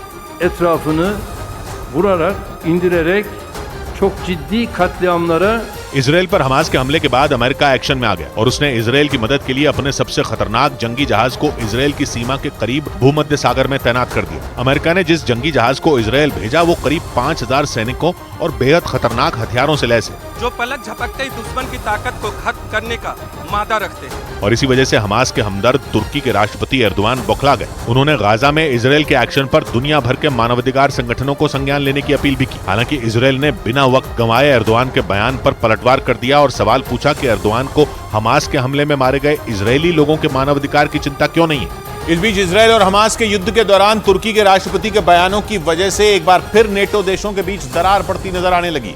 इससे पहले रूस यूक्रेन युद्ध के दौरान भी तुर्की के रवैये से नेटो के सदस्य देशों में तनाव बढ़ गया था और अमेरिका और तुर्की आमने सामने आ गए थे। तुर्की ने अमेरिका पर नेटो में अपनी दादागिरी चलाने के आरोप लगाए थे। इस बीच इजराइल और हमास के युद्ध के दौरान एक बार फिर दोनों देश एक दूसरे को आंख दिखाते नजर आ रहे हैं। अमेरिका सैन्य संगठन नेटो यानी नॉर्थ अटलांटिक ट्रीटी ऑर्गेनाइजेशन की अगुवाई करता है। जबकि तुर्की ने 18 फरवरी 1952 में इस संगठन की सदस्यता ली थी। लेकिन एक ही सैन्य संगठन के सदस्य होते हुए भी दोनों के बीच अलग अलग मुद्दों पर कई बार तलवारें खिंच चुकी हैं। अमेरिका और तुर्की के बीच रिश्तों में दरार की शुरुआत 2003 में इराक युद्ध से हुई थी और पिछले साल शुरू हुए रूस यूक्रेन युद्ध ने दोनों के बीच तनाव को और ज्यादा बढ़ा दी। यहाँ तक कि स्वीडन और फिनलैंड को नेटो की सदस्यता देने के मसले पर भी दोनों आमने सामने आ चुके हैं। लंबे इंतजार के बाद फिनलैंड की सदस्यता पर तो बात बन गई, लेकिन स्वीडन पर तुर्की अब तक राजी नहीं हुआ। अब इजरायल की जंग में भी तुर्की ने फिलिस्तीन का समर्थन करके अमेरिका को बड़ा झटका दे दिया, जिससे एक बार फिर नेटो में बड़ी दरार पड़ती नजर आ रही है। उधर इस जंग में रूस के 4 नागरिकों की भी मौत हो गई, जबकि हमास के भीषण हमले के बाद से कई रूसी नागरिक लापता बताए गए। इजरायल में रूस के दूतावास ने इसकी पुष्टि की और इस बात की भी जानकारी दी कि इजरायल में फंसे 100 से ज्यादा लोगों ने रूस के दूतावास से संपर्क किया। उन लोगों ने इजरायल से जल्द निकलने के लिए रूस की सरकार से मदद मांगी। उधर गाजा में जंग के दौरान मरने वाले पत्रकारों की संख्या बढ़कर 7 हो गई। एक रोज पहले ही वहां फिलिस्तीन के 3 पत्रकारों की मौत की खबर सामने आई थी, लेकिन अगले ही दिन गाजा से रिपोर्टिंग कर रहे 4 और पत्रकारों की भीषण हमले में मौत हो गई। अमेरिका के न्यूज चैनल CNN के मुताबिक हमास की ओर से की गई बमबारी में उन पत्रकारों की जान गई। उधर इजरायल में हमास के हमले में मारे गए थाईलैंड के नागरिकों की संख्या बढ़कर 20 हो गई। थाईलैंड के विदेश मंत्रालय ने इसकी जानकारी देते हुए बताया कि हमास के लड़ाकों ने थाईलैंड के 3 और नागरिकों को बंधक बना लिया, जिससे इजरायल में बंधक बनाए गए थाईलैंड के नागरिकों की संख्या बढ़कर 14 हो गई। इस बीच थाईलैंड की सरकार ने इजरायल में रहने वाले अपने 5000 से ज्यादा नागरिकों से देश लौटने की अपील की और इसका बदला लेने के लिए इजरायल ने हमास के लड़ाकों के सबसे बड़े अड्डे को तबाह करने का दावा किया। इजरायल की सेना ने गाजा में हमास का सबसे बड़ा गढ़ माने जाने वाली द इस्लामिक यूनिवर्सिटी पर हमले का एक वीडियो भी जारी किया, जिसमें उस यूनिवर्सिटी की इमारत बम के धमाकों से दहलती दिखी। आसमान से इजरायल के लड़ाकू विमानों ने उस यूनिवर्सिटी में इतने बम गिराए कि वहां की धरती उन बम धमाकों से कांप उठी। वहां का हर एक कोना धूल और धुएं के गुबार से भर गया। काफी देर तक वहां के आसमान पर बम धमाकों से उठे धुएं का गुबार छाया रहा। इजरायल की सेना IDF की तरफ से जारी उस वीडियो में उस यूनिवर्सिटी की पूरी इमारत जमींदोज होती दिखी। इजरायल ने दावा किया कि उसकी सेना ने हमास के सबसे बड़े अड्डे द इस्लामिक यूनिवर्सिटी को पूरी तरह से तबाह कर दिया। और इजरायल ने गाजा की द इस्लामिक यूनिवर्सिटी पर हमले के पीछे फिलिस्तीन के चरमपंथी संगठन हमास की वजह बताया। उसने आरोप लगाया कि हमास के लड़ाकों का वो सबसे बड़ा अड्डा था और वहीं से वो आतंक फैलाने की साजिश कर रहा था, इसलिए इजरायल की सेना ने उसे निशाना बनाया और वहां ताबड़तोड़ हमले कर इजरायल की सेना ने यूनिवर्सिटी को तबाह कर दिया। इजरायल ने आरोप लगाया कि उस यूनिवर्सिटी को हमास ने अपने लड़ाकों का अड्डा बना लिया था और वहां हथियार इकट्ठा कर रहा था। इजरायल ने यह भी दावा किया कि हमास ने उस यूनिवर्सिटी में हुए कई सम्मेलनों के जरिए चंदा भी इकट्ठा किया। इजरायल ने यह भी आरोप लगाया कि इस्लामिक यूनिवर्सिटी के लोगों से हमास के बड़े नेताओं के गहरे संबंध हैं, जिसकी वजह से उस विश्वविद्यालय को हमास ने आतंक का केंद्र बना दिया और वो उनका सबसे बड़ा अड्डा बन गया। इसीलिए इजरायल की सेना ने उसे निशाना बनाया और तबाह कर दिया। और उधर कनाडा की सबसे बड़ी एयरलाइन कंपनी एयर कनाडा ने अपने एक पायलट को फिलिस्तीन का समर्थन करने के आरोप में सस्पेंड कर दिया। आरोप है कि उस पायलट ने सोशल मीडिया के जरिए हमास पर इजरायल की कार्रवाई का विरोध किया था, जिस पर एयर कनाडा एयरलाइंस कंपनी ने मुस्तफा नाम के उस पायलट पर सख्त एक्शन ले लिया। इसके साथ ही कंपनी ने दूसरे पायलटों को यह सलाह दी कि वो सोशल मीडिया पर जंग को लेकर अपनी राय देने से बचें। इधर पाकिस्तान के बल्लेबाज मोहम्मद रिजवान ने एक दिन पहले बनाए गए अपने शतक को गाजा के लोगों को समर्पित कर दिया। उन्होंने ये शतक श्रीलंका के खिलाफ खेले गए मैच में बनाया और उस मैच में मोहम्मद रिजवान ने शानदार 131 रन की पारी खेली, जिसके बाद उन्होंने सोशल मीडिया के जरिए इस पारी को गाजा के लोगों को समर्पित कर दिया। इस बीच सूत्रों के मुताबिक ICC ने इस पर कोई आपत्ति नहीं जताई, क्योंकि उसका मानना है कि मैदान के बाहर खिलाड़ी अपनी बात रखने के लिए आजाद हैं। और इजरायल पर हुए हमास के हमले के बीच एक ऐसी खबर सामने आई जिसने सबको हैरत में डाल दिया। आशंका जताई गई कि हमास ने जिन हथियारों के दम पर इजरायल पर हमला बोला वो उसे पाकिस्तान से हासिल हुए, यानी पाकिस्तान ने चोरी छिपे इजरायल के खिलाफ ही साजिश रच डाली। आरोप है कि हमास ने जो 5000 रॉकेट दागे उनमें एक बड़ी खेप पाकिस्तानी रॉकेट की भी थी। हालांकि आशंका जताई गई कि इन हथियारों को हमास ने पाकिस्तान से नहीं खरीदा। आरोप है कि इन हथियारों को हासिल करने के लिए हमास ने यूक्रेन से एक सीक्रेट डील की और उसी डील के जरिए हमास को इजरायल के खिलाफ लड़ने के लिए पाकिस्तान के कई हथियार मिल गए। पश्चिमी मीडिया के मुताबिक यूक्रेन ने हमास को रॉकेट लॉन्चर, मोटर और गोलियां बेची, जिन्हें वो इजरायल के खिलाफ इस्तेमाल कर रहा है। हालांकि दावा किया गया कि यूक्रेन ने हमास से उन्हीं हथियारों की डील की जो उसके लिए बेकार हो गए थे। कुछ दिन पहले ही यूक्रेन ने आरोप लगाया था कि पाकिस्तान के दिए ज्यादातर रॉकेट लॉन्चर में ही फट गए थे और माना जा रहा है कि जेलेंस्की की फौज ने उन हथियारों से पीछा छुड़ाने के लिए उन्हें हमास को बेच दिया। लेकिन इस जंग के बीच ये सवाल भी सिर उठाने लगा कि जब इजरायल ने गाजा तक जाने वाले सारे रास्तों को बंद कर दिया तो फिर हमास के पास इतने खतरनाक हथियार कैसे पहुंचे। इजराइल ने 2005 से ही गाजा पट्टी पर पैनी निगाह बनाए रखी है ताकि हमास के लड़ाकों तक बर्बादी के हथियार न पहुंच पाएं। गाजा का इलाका दो तरफ से इजराइल के साथ सीमा साझा करता है, लेकिन गाजा का एक दूसरा पड़ोसी मिस्र है। और इजराइल का दावा है कि मिस्र ही वो दरवाजा है जहां से हमास तक हथियार पहुंचते हैं। क्योंकि इजराइल के मुताबिक भूमध्य सागर का वो इलाका जो मिस्र से लगता है, वहाँ कई खुफिया सुरंगें बनाई गई हैं, जिनके जरिए ईरान समेत कई देश मिस्र की मदद से हमास को हथियार पहुँचाते हैं और यही हथियार गाजा से इजराइल के सीने को छलनी करते हैं। इजराइल ने आरोप लगाया कि हाल ही में ईरान और सीरिया ने इन्हीं सुरंगों के जरिए हमास तक कई खतरनाक मिसाइलें भिजवाई हैं ताकि हमास उन्हें इजराइल पर दाग कर अपना बदला ले सके। और हमास के भीषण हमलों के बाद ब्रिटेन के प्रधानमंत्री ऋषि सुनक ने एक चिट्ठी लिखकर इजराइल का समर्थन किया और कंधे से कंधा मिलाकर इजराइल के साथ खड़े होने का भरोसा दिया। और इसके साथ ही ऋषि सुनक ने उस चिट्ठी में हमास की कड़ी निंदा की। उन्होंने इजराइल में यहूदी समुदाय के लोगों पर हुए हमले को लेकर चिंता जताई और हिंसा को बर्दाश्त न करने का भी जिक्र किया। इस बीच इस जंग के नाम पर सोशल मीडिया पर गलत खबरों को फैलाने का आरोप लगाते हुए यूरोपियन यूनियन ने ट्विटर के मालिक इलॉन मस्क को एक चिट्ठी लिखी। इस चिट्ठी में ट्विटर पर शेयर होने वाली फर्जी खबरों को लेकर इलॉन मस्क को आगाह किया गया और साथ ही इलॉन मस्क को यह चेतावनी दी गई कि अगर ये सिलसिला नहीं रुका तो उन्हें जुर्माना भी देना पड़ सकता है। यूरोपियन यूनियन का आरोप है कि जंग को लेकर ट्विटर पर कई गलत खबरें शेयर की जा रही हैं, जिसके लिए पुरानी तस्वीरों का इस्तेमाल हो रहा है। और गाजा पर इजराइल के हमलों के बाद यूरोपियन यूनियन भड़क गया। 27 देशों के संगठन EU यानी यूरोपियन यूनियन ने इजराइल पर गाजा की चौतरफा घेरेबंदी कर अंतर्राष्ट्रीय कानूनों का उल्लंघन करने का आरोप लगाया। क्योंकि हमास पर नकेल कसने के लिए इजराइल ने गाजा तक मदद पहुंचाने के सभी रास्ते बंद कर दिए, जिसकी वजह से वहां खाने पीने की चीजों की किल्लत होने लगी। इतना ही नहीं, गाजा के कई इलाकों में बिजली और पानी की कटौती की भी खबरें सामने आई, जिसकी वजह से वहां रहने वाले लोगों की मुश्किलें बढ़ गई। जबकि गाजा में रहने वाले लोग ज्यादातर बाहरी मदद के ही भरोसे रहते हैं, लेकिन इजराइल की कार्रवाई से उन पर भूखे मरने का खतरा मंडराने लगा। रॉयटर्स के मुताबिक इसीलिए EU के foreign policy chief Josep Borrell ने गाजा की घेरेबंदी की आलोचना की और इजराइल पर अंतर्राष्ट्रीय कानूनों का उल्लंघन करने का आरोप लगा दिया।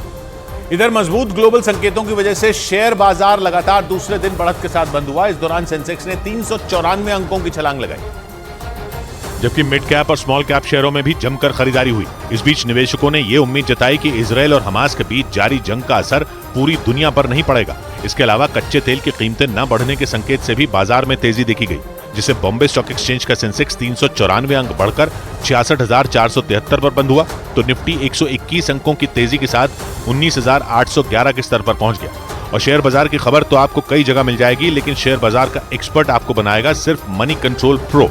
उधर जंग के बीच इजराइल का खुलकर समर्थन करते हुए ब्रिटेन के विदेश मंत्री जेम्स क्लेवली इजराइल के दौरे पर पहुंच गए। ब्रिटेन ने पहले ही हमास के हमले का विरोध किया था, जिसके बाद इजराइल के प्रति अपनी एकजुटता दिखाने के लिए ब्रिटेन के विदेश मंत्री जेम्स क्लेवली खुद वहां पहुंच गए।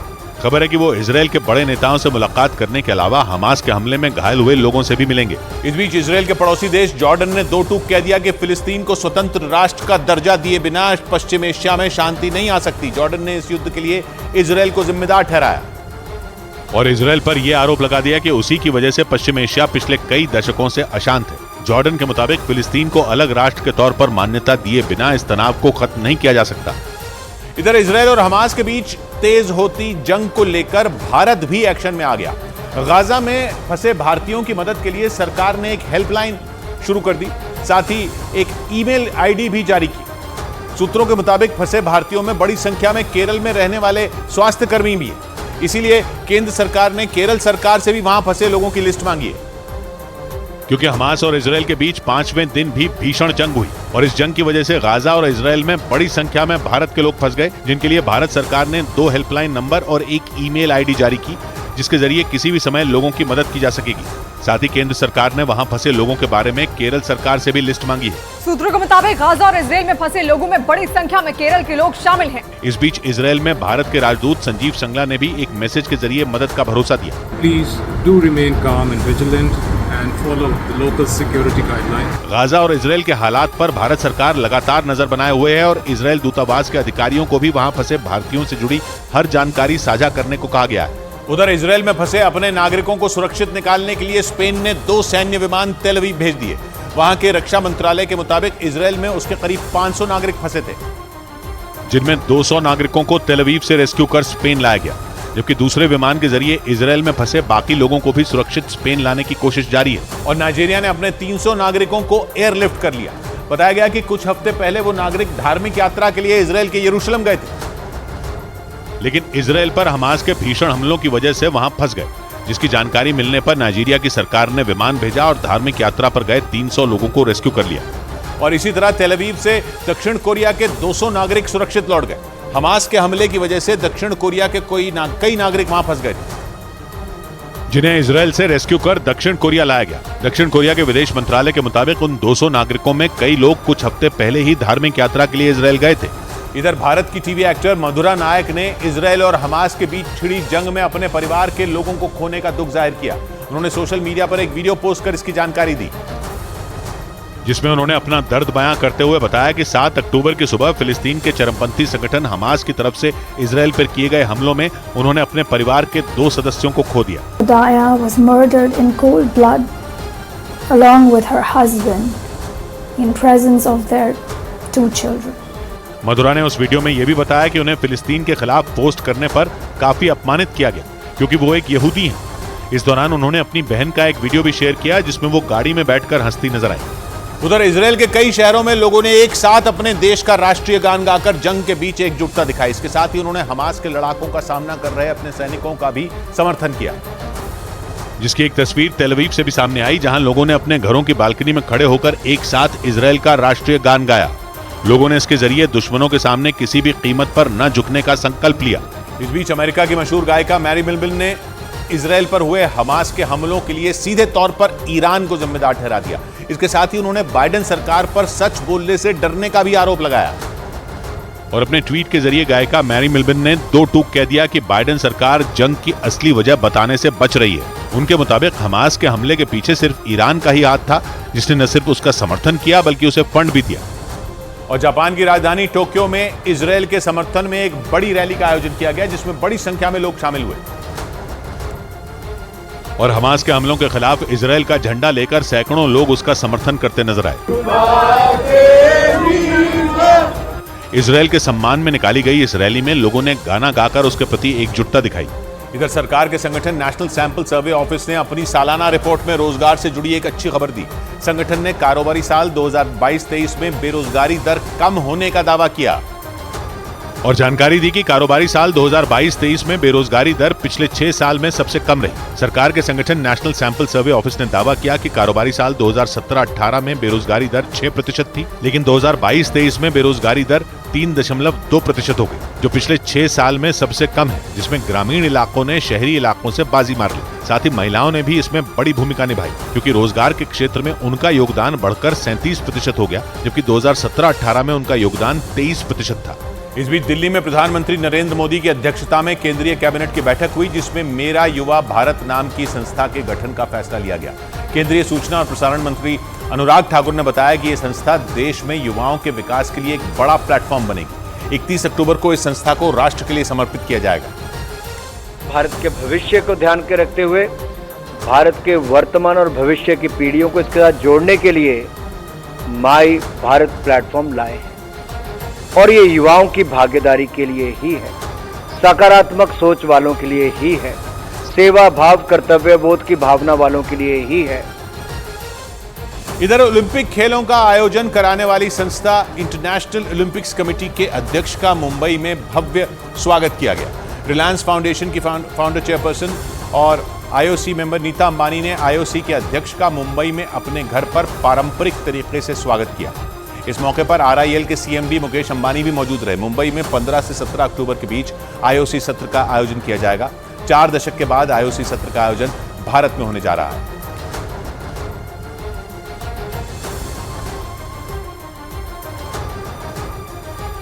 आंख में ख्वाबगर है और कुछ नहीं दिखता, रोशनी हम सफर है और कुछ नहीं दिखता।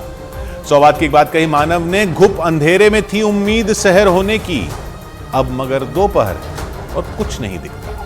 मिलते हैं कल, घड़ी जब इशारा करेगी 9 बजे रात का, वक्त फिर होगा 100 बात की एक बात।